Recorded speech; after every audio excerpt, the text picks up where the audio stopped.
Check the mic and make sure it sound right, boys. Yes, I mean, thank you so much for obviously coming along and joining me. And I'm really, really intrigued to learn a lot more about you. And like I said, you know, the post that you put onto Facebook in relation to the cats and the relationships within the workplace. And I've had a look on your website as well, and how you link everything on your coaching and everything else into the relationships with other human beings. So obviously I'd love to know a lot more about what it is that you're doing, where it is that you're doing it, and how precisely it actually works and impacts on people's businesses. Yeah, amazing. So, well, I'm based in Sydney, but I work with clients all over the world. You know, the beautiful thing about technology these days is you don't have to be, you know, stuck in a location, which is phenomenal. We've all found that out right now, haven't we? Through COVID. Exactly.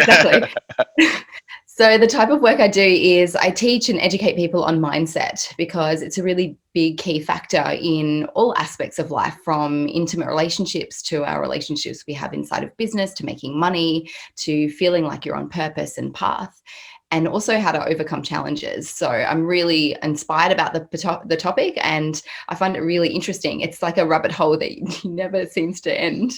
And so, yeah, I love being able to help other people then also understand their mindset, because we don't get taught that. And so it's really a skill and an understanding of human behavior. Once you understand it, you totally get why you get put in certain situations, or you struggle to be able to attract clients, or whatever the dynamic is, say, in business. It gives you a really deeper understanding of why you're in it, instead of just trying to feel like you have to go and force to do more. You can actually go, well, how could I change and shift my inner world for my outer world then to change? Yeah, absolutely. Because I think one of the things that obviously I'm really passionate about family and the family orientation. That's my background.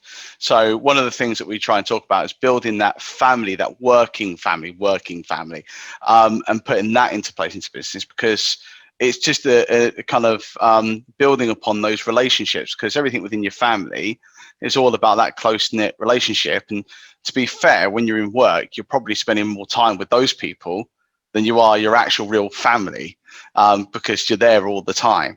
So obviously having that interconnectivity and that ability to build relationships, I don't think enough business owners see it in that particular way. So I think that's because there's a really big divide. Most people believe that, you know, home life is one life and work life is another. That's it. And it doesn't have to be that way. It isn't you just go to work to make money. You can actually integrate all the things that you love into your work life and also into your home life as well. You can talk about business with your kids and talk about work at home as well, to kind of so merge the two. Because if not, you end up feeling like there's like a split identity. You know, you have your work hat and who you are, and there's almost like a different persona or a different personality that you have at work, and then you come home and you're like so different. So the more we do that, the more divided we become as a human being, and we kind of don't feel whole anymore. So being able to bring and merge your family into your life, into your work life, is amazing. Yeah, I totally agree. I mean, you've got to be true to yourself. And I think one of the things, there's a couple of things that I've seen through, as I've grown up and gone into different working environments, is you get managers who say, I'm here to do this job. You're not my friend or anything on those sort of lines. I have no relationship with them. Make it very clear. I have no relationship with you at all. You're just somebody who works with me, and that's it. And you feel absolutely zero connectivity with that person whatsoever. And then I've got a great story about previously, before I started, but one of the reasons I started my business was because of this particular person and other things that were going on in my life at the time.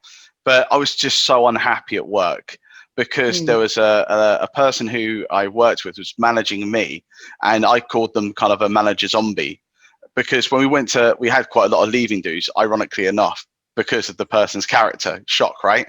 But they were a completely different person outside. So the whole thing about the persona that you said, absolutely, totally agree with that. Yeah, and people don't want to work with, they're not going to follow a leader who's inauthentic or who, isn't really truly being who they really are, or there's like a fake persona, or it's just cold. People don't want to, they're not going to follow someone who's like that. They're going to follow someone who's genuine, who's integrated, who's inspiring. You're more likely to stay inside of that company. But the truth is, everyone comes with individual motivations to work anyway. Like, not everyone is going to value family. Like, I think sometimes we want everyone to value family, but the truth is some people genuinely don't. They just love like either work and they're not interested in the family element, or they're interested in money and making money, but they're not interested in family.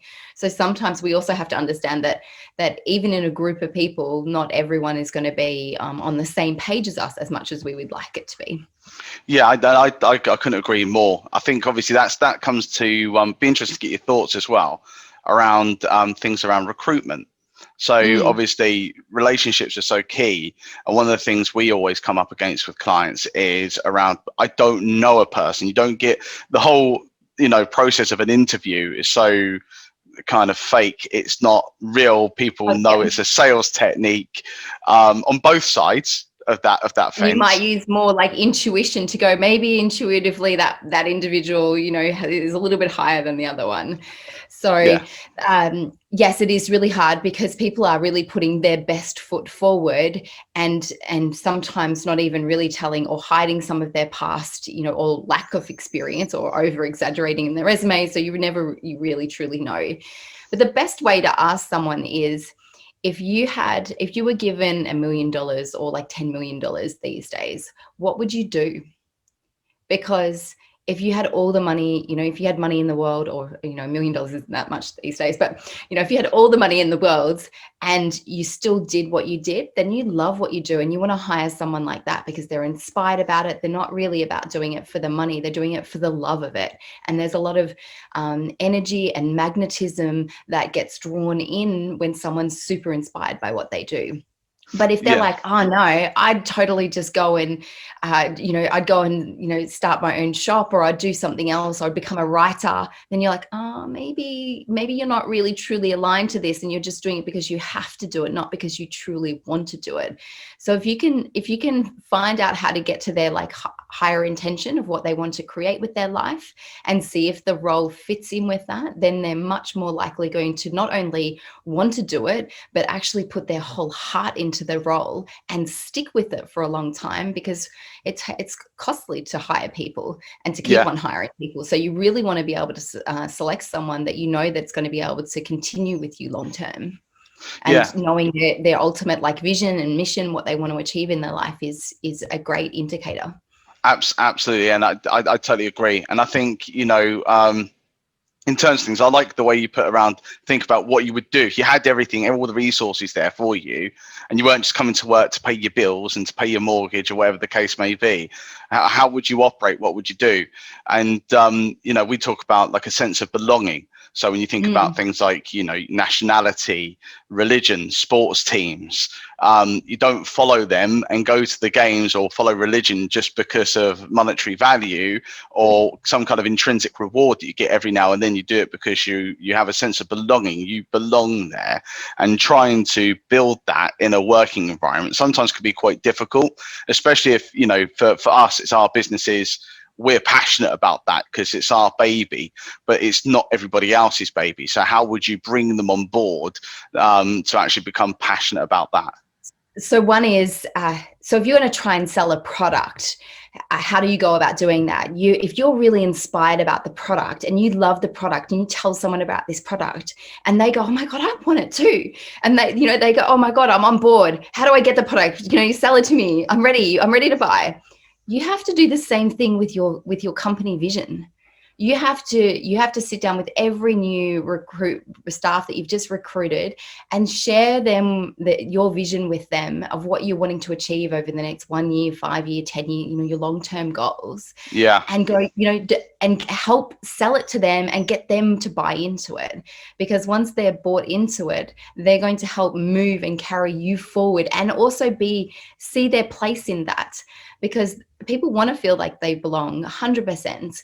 And if they know that they're inspired about their role and they also helping towards a greater, bigger vision, then you're going to get a whole very different ball game of staff and team working together on one ultimate outcome that they're all connected to. Yeah, absolutely. It's the analogy, isn't it? If we put all the people in a ring and you've got to go in one direction, but you can't communicate in that kind of way to say, hey, go left, go right. It's how do you actually get everybody to know that they're moving in the same direction?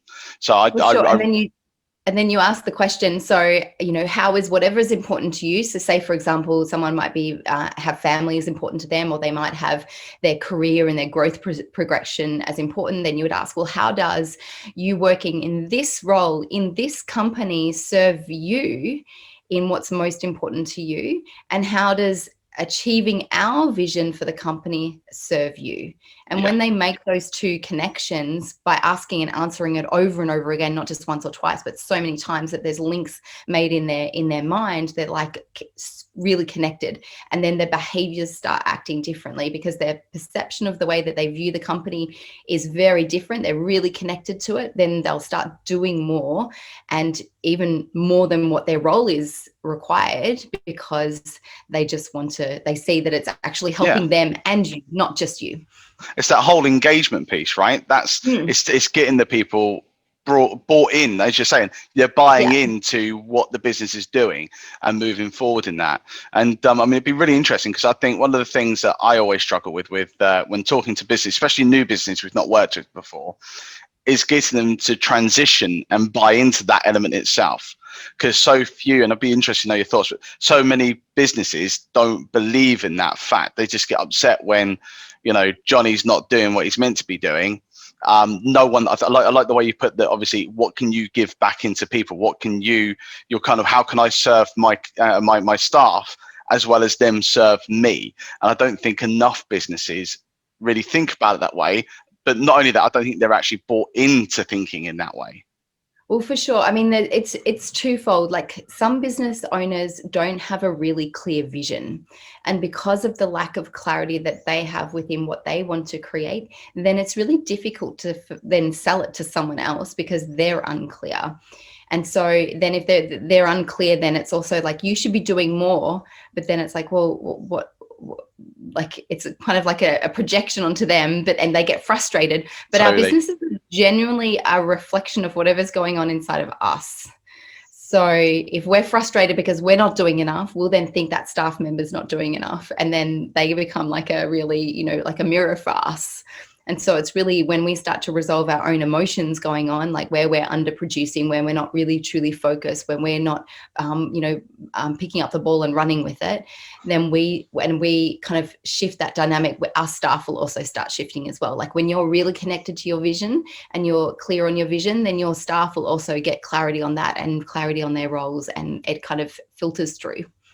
Absolutely. And I couldn't agree more again there. I think you're right. So many businesses don't have, it's weird, isn't it? They kind of go into a business and set it up, but they don't have a clear direction of travel. They've just got an idea that I'd like to open up a restaurant, but they know kind of what food they're going to do, but they don't really know what the long-term goal is going to be.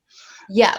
And that's, which is amazing, because I know that once you do that, so much stuff starts to unfold and get created as a result of it. Like the people that you start meeting, the opportunities that start to come to fruition as a result of having a really, but it doesn't have to be a massive, like Elon Musk is, you know, his vision is to populate Mars. Like that's his vision, which is super inspiring. It's a long-term vision. Not a lot of people have that length of time of a vision and clarity of their vision and working towards it and fulfilling it. Not a lot of people do. So even if it's a 10-year, or even if it's 5-year, if you think, well, I can't even think 10 years ahead, and I'm just going to think 5 years, that's okay. But at least it's at one goal that you're focused on, that's inspiring, that would get you up, because you need something. And your team also needs something that when things are tough, you go, oh, but that's what we're really focused on. That's the end goal. So let's just keep on focused on that. And it will help to overcome some of the tough challenges that you face along the way. Yeah, absolutely. Because I know with the 10X, the boot camp that we've done, because you were on the boot camp as well, weren't you, Tanya? And one of the things that came up from that, I'll come back onto it in a minute, because I've been through a little personal journey myself over the past, I say little journey, it's been the past two months really. And you're right, everything you just said is absolutely happening to me right now. So I've made a decision before the boot camp, before I even purchased the boot camp and went on it. I made a decision to do these different things, and all these other elements just started to fall on my lap. One of the things that Grant was talking about was obviously keep on focusing on the goals. Write down your goals, write down what your vision is. Don't say this is what I would like to have. This is what I have. This is where I am going. This is what I am doing. And I've had that in the back of my mind in my own business for a period of time, and thought to myself, do you know what? It's so contradictory, because I'm very much about visions. I'm very much about values, absolutely values-based models, business models. And we have all of that. So yeah, absolutely. But in terms of that longer term vision, that plan, I didn't necessarily have that. But as soon as I started to put that into place, other things have just unraveled. This is why we're here, where we're having this meeting, this conversation right now. Wouldn't be happening if that hadn't taken place. Because the reason you then expand and want something bigger, and then all of a sudden you've stretched and you've gone, okay, I'm ready to grow. And so then you start creating more opportunities than if you just go, well, I just want to wake up every day and I just want to run my business. Then you end up being in the rat race, just churning, doing business and being in a day-to-day mindset and a job, and without any freedom or without any expansion of your mindset. So it definitely has a lot of ripple effects. Plus, if you've got kids, then you're also teaching them, well, how do you set something, way in your future of how you want your life to be, which is inspiring for kids to be able to also start to think about as well. Yeah, absolutely. So for me, it's kind of like, well, when you're 65, which I'm not near, thank God, otherwise touch wood. But when you are, what kind of life are you looking to have? Where would you be? What things would you have? Where would you be living? How would the business be going? Would you still be in the same business, or would it have transpired to do something different? Would you have sold it? All those different things are things that I didn't think about before. So it was very much like I had a goal. But it was a year's goal in a year's time. I didn't have anything past that. And that year's goal, as the year went through, moved, changed, and altered and shifted. Yeah. And you end up with a really disjointed year with nothing that you thought you were going to get. Nowhere near it. 100%. Because it depends on where your mental state is when you go and set a goal anyway. So say, for example, you're really excited and you're like, oh my God, I'm really pumped. I'm ready. I'm going to set some goals.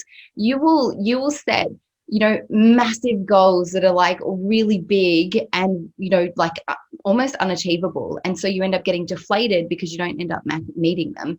But let's say you're really depressed and you're down, then you set goals. You set two smaller goals in too short of a time frame because you're like, I don't know if I can do this. And so you actually, your mental state can also play a difference on how many goals or how big or small your goals are as well. So the best way to set a goal is to just get really grateful, get really centered and have gratitude for all the things that you have in your life, so that you're centered and you're poised. And that's going to be the best place to set a goal, because it's going to be where you're in the most balanced state and therefore set the most, realistic but expanded goals. Yeah, absolutely. And I think you're right. I think, at the beginning of the year, everyone does that New Year's resolution. So this is what I'm going to do. I'm going to change my life in this way. I'm going to give up smoking or whatever it is that people are going to do. And you think, well, that's great. But then it changes. That you're not going to be the same. If you're growing, you're never going to be the same person in a year's time. But it's not long enough of a viewpoint to get you in a general direction of travel. You're just kind of going down the road, really. In terms of a year, it's not a long enough period of time. So sometimes I think when I've set my own goals, I want to set big goals, because obviously I want to grow, I want to stretch to achieve them. And I think if I achieve them, then I've not set them big enough. So I definitely do want to do that. But the kind of outlandish goals, you can't do that in a year. That's got to be something you've got to set as a longer term goal. But I think one of the things in my mindset was, you can't think about that. That's too crazy. It's too far away yet. Don't think about that. Why not? Exactly. Why not? Why not? Yeah. Why not? Yeah. Why not? If we go back to Elon Musk and he's going, so many people are going, that's totally crazy. One, because no one's even traveling out into space, on a commercial level yet. We don't even have the rockets to be able to take, everything has to be done. But why not? You want to dream And then as long as you break it down into bite-sized chunks and how you would achieve whatever, however big it is, then it feels more realistic. But if you go and go, you know what, I just want, I want something like $100 million, and then you have no strategy to get there, that's probably a fantasy. And That's it. as opposed to a goal. But then if you chunk it down and you know how you're going to break it, you're going to get it, then it's definitely achievable, because you break it down into, what am I doing this year? What am I doing in 5 years? What am I doing in 10 years time? That's it. So you're setting the goals for your in the short term to meet the longer term bigger goal that you have. So you're taking those little short term steps, and every time you're going towards those goals, you're gradually going towards the bigger goal when you're 65 or whatever age, or whenever you set your own aspiration to be. And I think getting that mind shift for me has been a real big thing personally. And I think obviously within businesses, having that transition for them gives them a lot more clarity as to what their actual purpose is. Why did you set up a business? Because it wasn't to have a job. You set up a business, obviously, hopefully, to do something bigger than that, and impact on more people. So what is it? And I don't think you're right. You're absolutely right. Not enough people have that within their mindset. And I know one of the things that happened for me recently that kind of changed all this for me was I found a video. I knew about him anyway, but Bob Proctor. And I watched a video about that, and I thought, you know what, because I go through what I call like the entrepreneur bipolar syndrome, where one day you're like, yeah, this is amazing, it's awesome, and then the very next day you're like, oh my god, this is awful, how am I ever going to cope? And it's just absolutely horrendous, and you're always up and down. But I think with him, what kind of happened was I thought, no, you've got to think a bit more clearer about what you want. And it's not a case of just dreaming, I want to have X amount of $1 million or pounds or whatever the case may be, or I want to be in this lovely, beautiful home with a beautiful wife or husband and car and all the other riches and luxuries. It's kind of a case of actually thinking and saying what you want and believing it, but taking the action to actually get there. Because like you said, if you're just thinking it, right, it's a fantasy. You're not doing anything to actually move in that direction. For sure. And then that it's also a fantasy, because when you set a goal and then you come up with the first challenge towards that goal, and you go, you know what, I don't want to do the goal anymore, then it wasn't that important for you. No. So what happens is our challenges that we face, like some people start a business and then they get the first challenge, like no one buys their product, or they have a fail in one of the services that they start offering. And then they think, oh, well, I'm not meant to be in business. Well, challenges are meant to test us to say, how important is our goal? How important is our business? How important is this for us? And then if you get tested and still want to do it, then you know that it's something.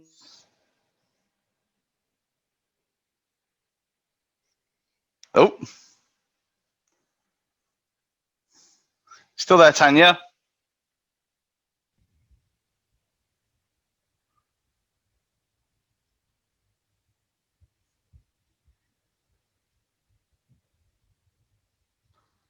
Oh, you're back. Are we back? Yes. You're back.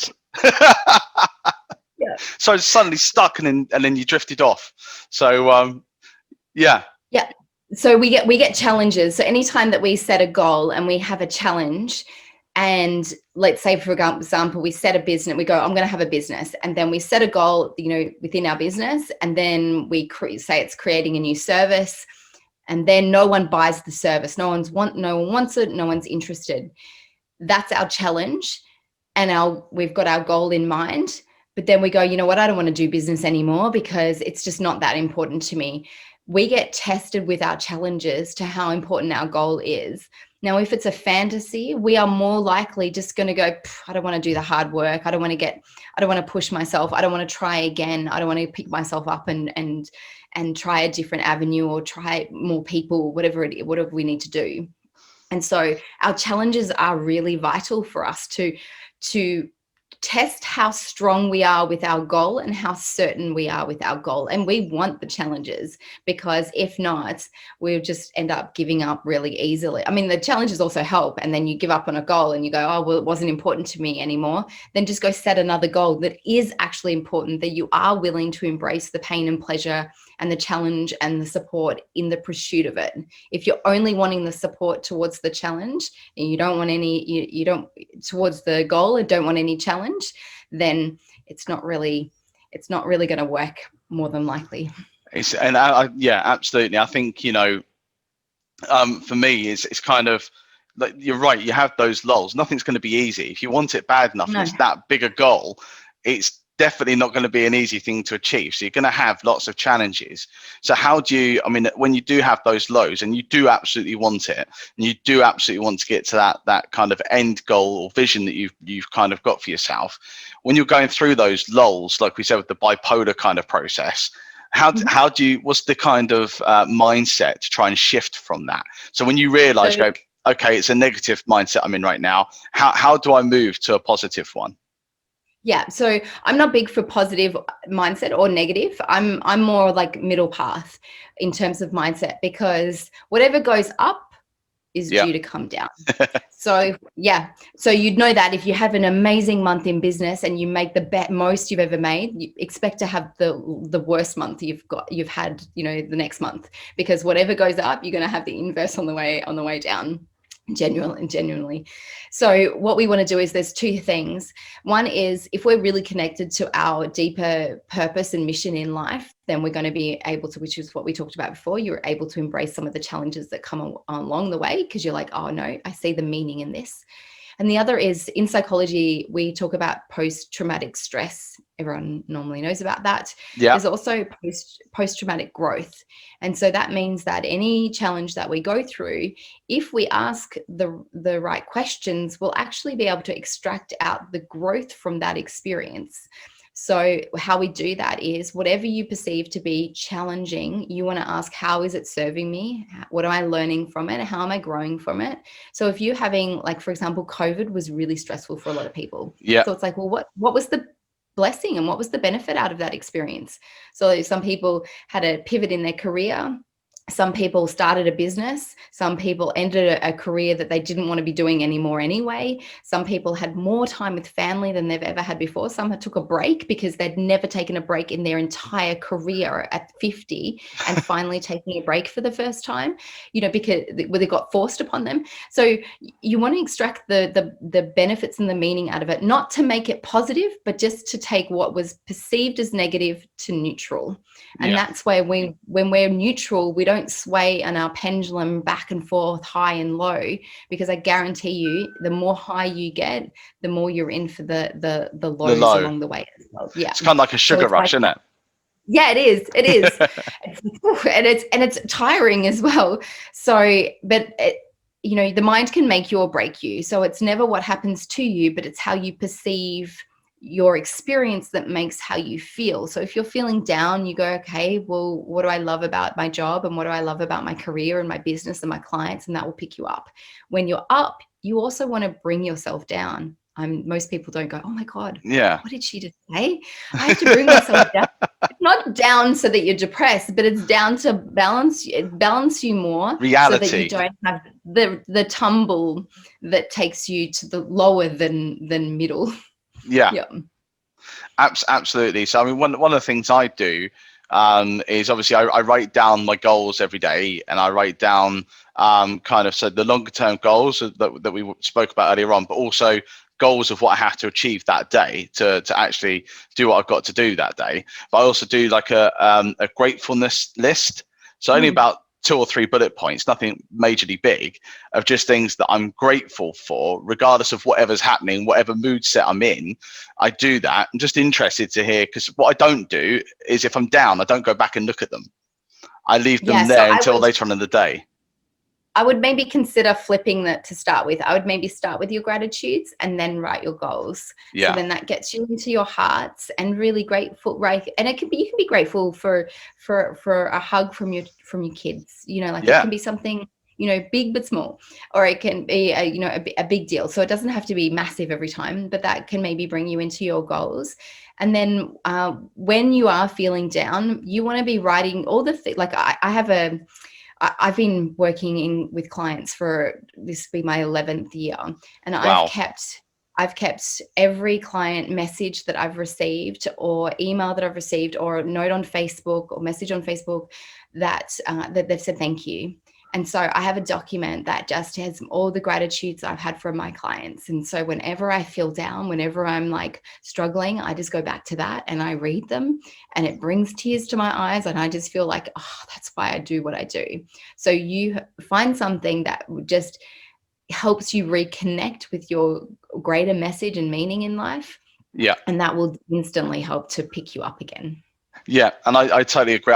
One of the funny things you say that, and you can't see it at the moment, but I'm in the office, and in my office I've got two big posters that are kind of like inspirational quote kind of things. But apart from that, everything else is just pictures of my two children, because that's the kind of everything, the drive behind everything I do.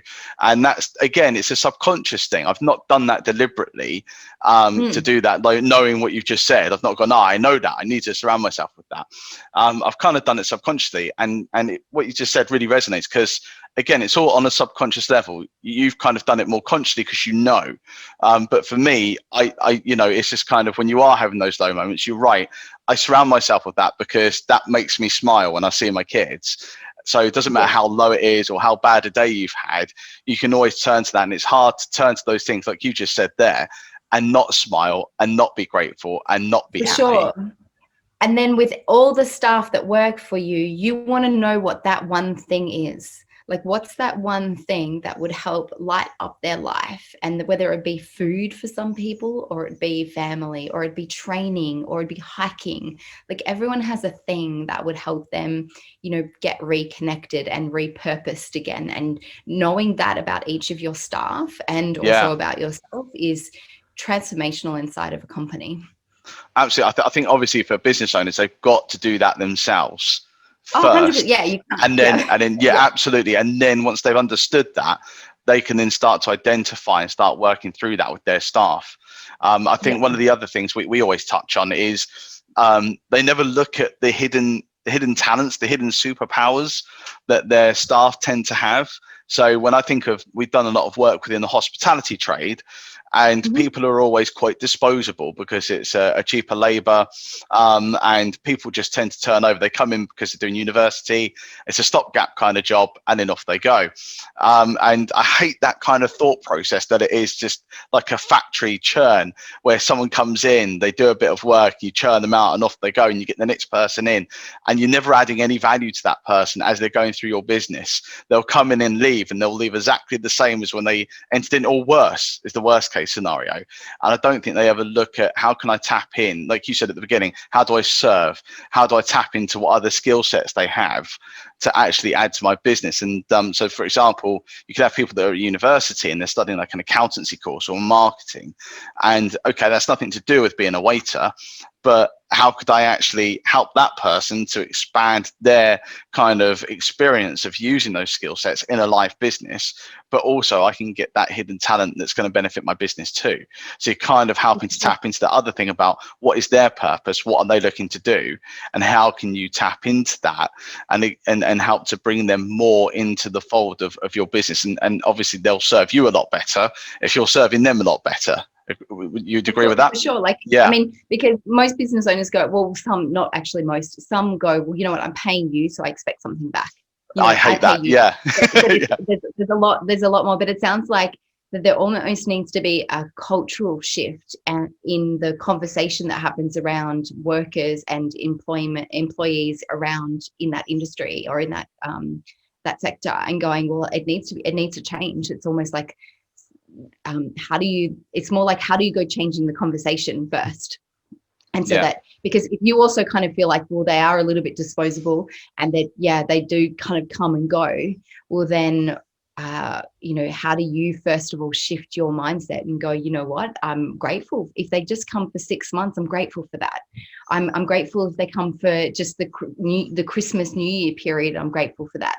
Like, to have more gratitude for what you do have, rather than going and comparing it to another industry that they might have, people stay for 10 years. And so it's like, well, how can I have more gratitude if they're just going to be transient rather than long term? and enjoy the high turnover and getting to meet. I mean, if you're a people person, imagine the amount of people you get to meet. You meet like so many more in that, because you're high turnover of people, you're going to meet more people. So and I think people often forget, you know what, actually sometimes turnover is not a bad thing. You need to have turnover to keep things alive, otherwise you just get stagnant. And you're right, some kind of industries, they have more churn than others, and you can't really compare apples and pears and say, well, we should be doing the same as them. But certainly you need to be making sure that you're adding some, as well as them coming through and walking through your business and you getting to know them. You want to absolutely try and see how you can help them to leave your business being a better person, or a better, closer to their values, their visions, or more enlightened in that way than when they first walked in. I think absolutely, because it's otherwise.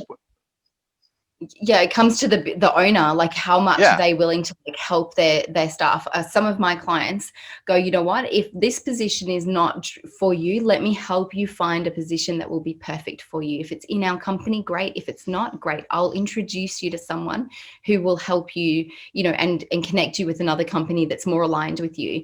So if we have that kind of attitude, it's like everyone wins, as opposed to, burn them and then let them leave. It's a very different culture. Yeah, totally.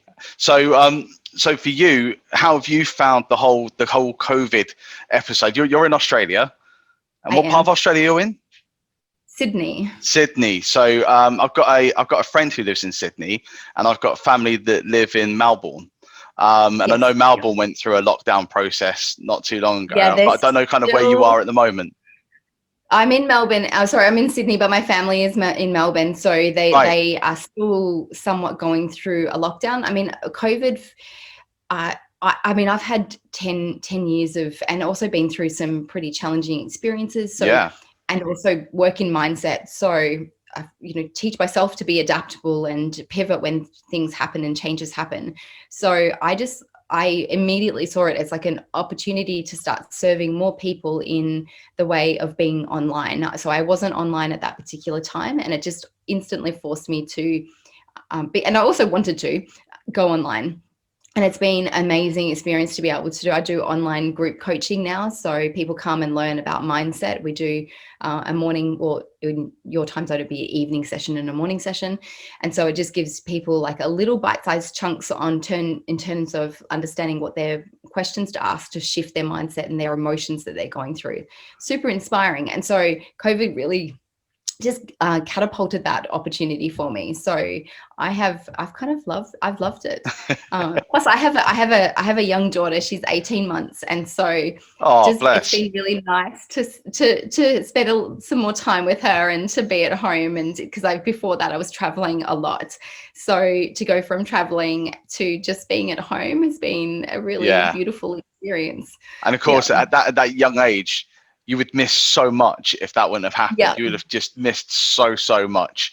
So that's really amazing. And so how do people get onto the coaching program you were talking about there? So if someone was watching this and was interested in that, how would they access that? So they can find it on, Tanya Cross, so Tanya with a Y, Cross is my surname, so tanyacross.com.au, and there's on there is just my landing page, and you can go and find the link to group coaching. So the starter membership is free for the first month, because a lot of people are like, well, I don't really know this chick. I've just listened to her for a little short period of time. Maybe I'll just come and have a go. Dip your toe in it and see if you'd like it. And it just gives you an opportunity to learn some really cool questions, to really shift, to be a part of the community, and to meet other like-minded people who are also about personal development and growth and growing themselves to grow their business, and see if it's for you. And then if you continue, it's $98.95 a month, which is Australian dollars. I don't know what that converts into pounds. I got no idea. Half of that. But yeah, so it's a really great value, especially for business owners because being a leader, and particularly in business, it can be a really lonely journey. So having, And especially when you go through challenging times, because you don't want to tell your staff or tell, sometimes even tell your wife or husband at home that it's, things are not okay. So you kind of have to, you keep a front on. And so this community is an amazing opportunity to share and also see and hear other people's experience that they go through and the challenges that they're facing. And then you also learn as a byproduct of their growth, you get to learn from it as well. Yeah, totally. I think it is such a lonely place. Even if you're surrounded with wonderful family, wonderful friends, it's hard unless you're on that journey. It's hard to actually understand it. So although people that are always there to listen and hear you, sometimes it's good to offload, I would think, but it's not like talking to somebody else who's walked that path as well and understands it. So for example, like if someone's got a drug addiction, it's quite much easier to talk to someone who's also been through a drug addiction, because they understand what you're doing. And I think, go on. Oh, and you want to also talk to someone, because there's a difference between offloading to someone who will inflame you more and offloading to someone who can actually help you. Big difference between the two. If you sometimes we can share things with someone and then we walk away going, I'm like more frustrated than I was before where I started. And then other people you can, you actually feel lighter. So the idea would be, if you do decide to share your inner world with someone, choose wisely. Absolutely. And I think one of the things for me with COVID that's magnified in general, for the general population, is around mental health. So that's absolutely been magnified and is obviously, skyrocketing right now across the world. And I think, for entrepreneurs or business owners or managers as well, who are managing people, sometimes it's hard to kind of deal with those emotions that are happening, not just within your teams, but in your own world, in your own life.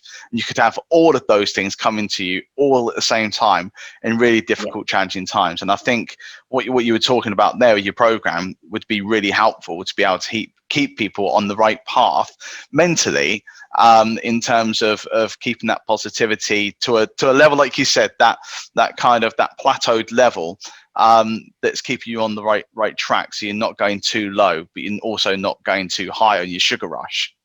Yeah, 100%. And the reason why people get so challenged, particularly around COVID, is because if you love business, then you love business, potentially making money, also serving, doing what you love, going to work, there's all these like components, you like the people dynamic of it. And then all of a sudden COVID's like taken all of that. And so we call that an existential crisis. Yeah. It's like, well, who the hell am I now when I'm stripped of everything that I love? And, and sometimes then can't see, your goal anymore. It's disappeared because it's like, whoa, there's so much uncertainty.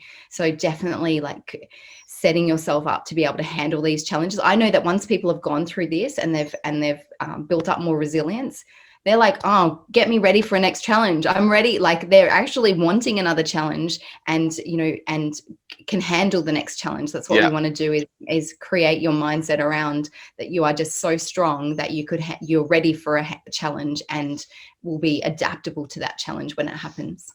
Yeah, because I think just it's hard at the moment because it's like you said, it's hard to see the wood for the trees sometimes. So you're in that existential crisis. It's hard to see that positivity that we were talking about earlier on. It just seems too far away sometimes. But I think trying to keep yourself on that pathway of saying, yeah, okay, there's this thing that's happening in the world and it's impacting everybody in every business, but I can still move forward. I don't need to stay still or go backwards. I can still progress. There is still opportunity. 100%. And it's going, it's definitely impacting some businesses, but some businesses are also thriving. It's like, you have to keep on asking, how else can I serve my clients? How else can I serve my client? What else do they need? You need to be on the phone ringing them going, what are you missing right now? What's really stressful in your business right now? How can I serve?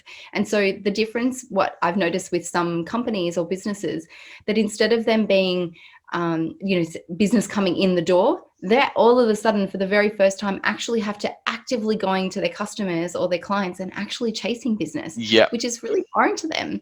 And so it's kind of like you getting more comfortable with doing that and just, adapting to the new, and finding new ways or new programs or new services that weren't needed before that all of a sudden become needed in business now. Yeah, So it absolutely. can 'Cause help. I remember when I went from corporate world. So I mean, just to be clear, I mean, when I've done corporate world, I've never done anything permanently long term. I've been in temporary posts all the time because I would never fit. That was just not my model to fit into a business and go do a job for life. In all my life, I've never done that. So that kind of is reason why I'm kind of where I am now. It's a better fit for me. And for everybody else. But I know kind of when you're going through that process of saying, right, okay, I need to maintain my focus, I need to maintain kind of my direction of travel, but also with your team as well, and bringing them on that journey, because they'll also be going through those different kind of crises in their lives that are driving them through these different peaks and troughs of their own lives, and trying to keep them on board. And actually there is genuine opportunity, and it's about pivoting. And I think, one of the biggest things for me when I did that transition was, I'm an HR guy. Great. I love talking to people. I love these conversations that we're doing right now. I just love them. But when it comes to actually selling to somebody, that for me, for some reason, I had a barrier. It was just a completely different process, when it's not. It's the same process, but you just got a different goal and aspiration at the end of it. You kind of got a different intention, but it's still a conversation. You're still building a relationship with somebody. And For and it's sure. kind of getting that shift. Yeah, and selling is just caring. Because if you genuinely care about your client or your customer and your staff, you are caring enough to sell them an idea or a product or a service to get them to buy into it, because you know that it's genuinely going to change their life. So if you really truly believe in what you're selling, then it's really caring with them.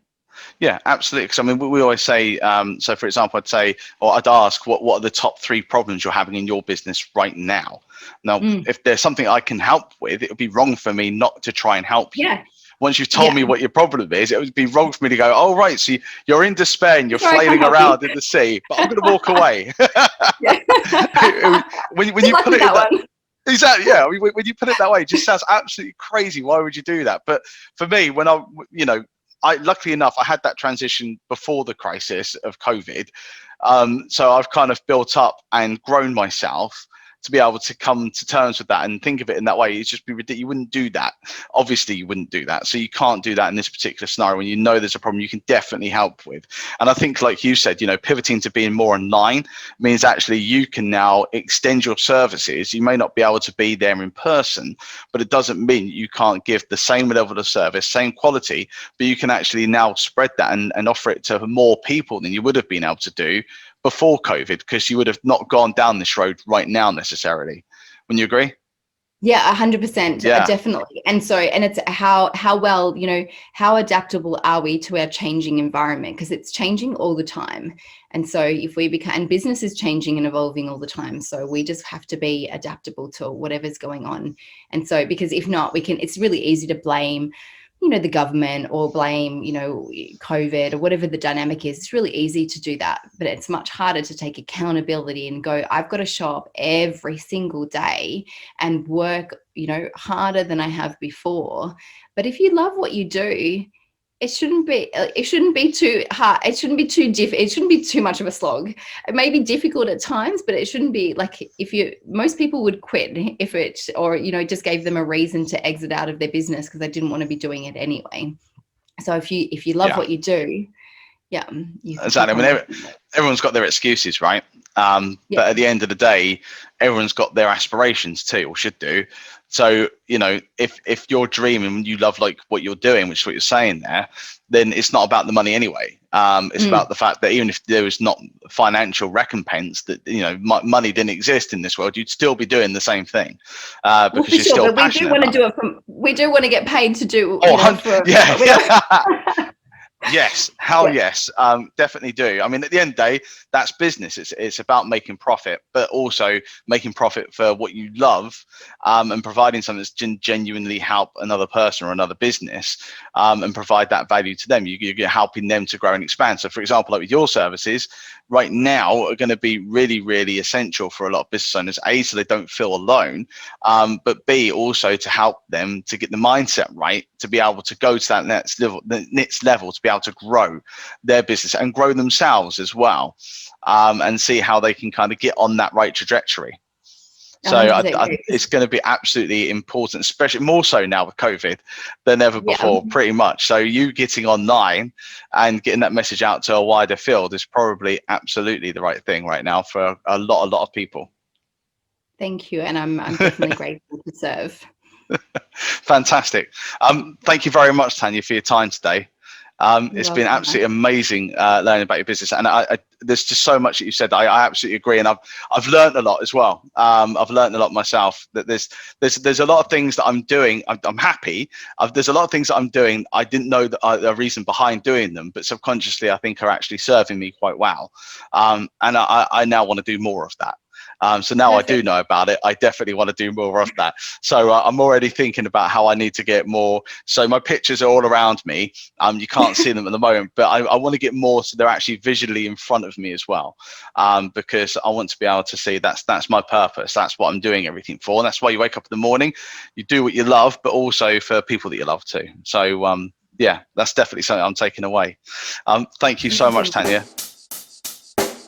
Check the mic and make sure it sound right, boys.